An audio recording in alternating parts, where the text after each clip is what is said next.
अब कर्ण सेनापति थे। युद्ध का 16वां दिन।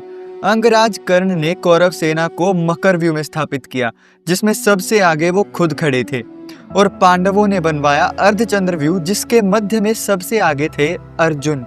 फिर 17वें दिन कर्ण ने एक मल्टी विंग फॉर्मेशन बनवाई, जिसे पहले कभी बृहस्पति द्वारा बनवाया गया था। उसका कोई नाम या शेप नहीं बताया गया है व्यास महाभारत में, पर कुछ वेबसाइट्स ने इसे सूर्य व्यू कहा है। इसके अलग अलग पक्षों में कर्ण ने बचे हुए महारथियों को स्थापित किया। अब इसे देखकर युधिष्ठिर अर्जुन से पूछते हैं कि इसका तोड़ क्या है।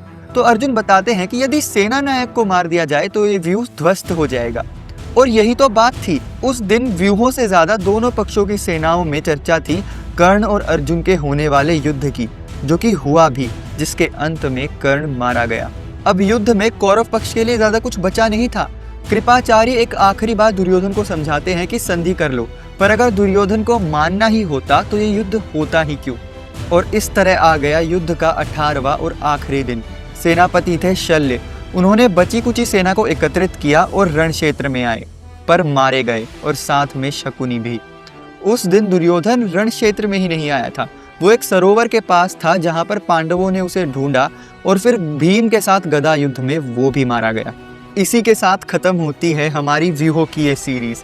इसे इतना प्यार देने के लिए आप सभी का बहुत बहुत धन्यवाद। पर इस सीरीज में हमने युद्ध के बस व्यूहों की चर्चा की और बहुत कुछ मिस कर दिया। पर व्यास महाभारत की हर डिटेल को जानेंगे हम इस चैनल पर, तो जुड़े रहिए हमारे साथ ऑन टेल्स बाय सुमित।